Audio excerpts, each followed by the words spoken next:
Hello fellow citizens of the universe. तो आज हम बात करने वाले हैं हिस्ट्री के बारे में, मोर स्पेसिफिकली हिस्टोरिकल डेट्स के बारे में, इवन मोर स्पेसिफिकली उन डेट्स के आगे लगने वाले इन वर्ड्स के बारे में, जैसे कि बीसी और एडी। बीसी और एडी क्या है ये वर्ड्स जिन्हें आपने लगभग हर हिस्ट्री की बुक और दूसरी जगहों पर देखा होगा। So don't worry my dear friends, I am here to explain. So BC और एडी दोनों ही वो एक्रोनाइम्स हैं जो कि यूज़ किए जाते हैं लेबल करने के लिए नंबर ऑफ ईयर्स को जूलियन और ग्रेगोरियन कैलेंडर्स में। तो बीसी का मतलब होता है बिफोर क्राइस्ट, जिसका ऑब्वियसली मतलब होता है popular central figure of Christianity, Jesus Christ के जन्म के पहले के साल। सो 10,000 बीसी का मतलब हुआ क्राइस्ट के पैदा होने से 10,000 साल पहले का टाइम, और 100 बीसी का मतलब हुआ 100 years before the birth of Christ. तो अब बात करते हैं एडी की।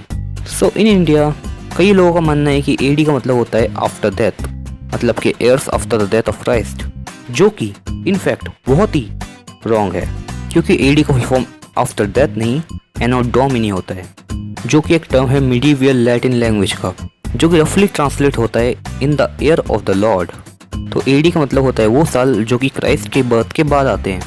आई डोंट नो ये आफ्टर डेथ वाला मिसकंसेप्शन चालू कहाँ से हुआ, लेकिन सवाल अभी ख़त्म नहीं होता है, और एक सवाल अभी भी बाकी है कि हिस्ट्री की बुक्स ने एडी और बीसी ऐसे हिस्टोरिकल इवेंट्स को ही क्यों चुना, और more specifically most of the world Gregorian calendar को ही क्यों यूज़ करता है, क्योंकि दुनिया भर में बहुत सारे हिस्टोरिकल, कल्चरल, रीजनल और रिलीजियस कैलेंडर्स पहले से एग्जिस्ट करते हैं, तो फिर यही कैलेंडर एरा क्यों? So in my opinion this is what may could have happened. Julian और Gregorian kind of a Christian religious calendars हैं, और क्रिश्चियनिटी सबसे ज़्यादा डोमिनेट कहाँ बनी? यूरोप में। इसलिए मोस्ट ऑफ द यूरोपियंस इस कैलेंडर को यूज़ करने लग गए होंगे। उसके बाद फिर हुआ क्या? टाइम के चलते मोस्ट ऑफ द वर्ल्ड को यूरोपियन कंट्रीज़ ने कॉलोनाइज कर दिया, और यूरोपियंस ने उनकी कॉलोनीज में उनकी लैंग्वेज, उनका कल्चर और उनके कैलेंडर्स को भी काफ़ी अच्छी तरीके से फैला दिया। ऑल्सो आफ्टर वर्ल्ड वॉर 2 दुनिया भर को वेस्ट इकोनॉमिकली और कल्चरली डोमिनेट कर रहा था और कर रहा है, और हिस्टोरिकली वेस्ट उसी कैलेंडर को यूज़ कर रहा आ रहा था, तो बाकी दुनिया भी उसी कैलेंडर को यूज़ करने लग गई। और सेकंड फैक्ट ये है कि it's even more convenient in A globalised modern world कि हम एक सिंगल कैलेंडर को यूज़ करें। इट्स ए यूनिवर्सल नीड, क्योंकि एक बार इमेजिन करके देखिए, लैंग्वेजेस की तरह ही अगर ऑफिशियल कैलेंडर्स भी रीजन टू रीजन चेंज होने लग गए तो ये कितना कन्फ्यूजन क्रिएट करेगा वर्ल्ड में, और इससे इकोनॉमी को कितना लॉस हो सकता है। But hey, that's just a theory. Wait a minute, I am not Macbeth. मैं ऐसा क्यों बोल रहा हूँ? हाँ तो फिर कहाँ थे हम?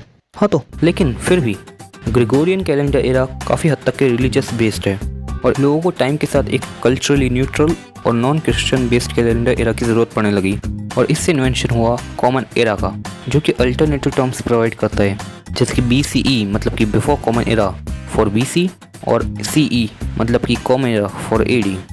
और कॉमन एरा की टर्मिनोलॉजी वाइडली यूज होती है साइंटिफिक और एकेडमिक पब्लिकेशंस में, और उन लोगों के द्वारा जो कि हिस्टोरिकल इवेंट्स को डेट करना चाहते हैं विदाउट यूजिंग रिलीजियस इवेंट्स।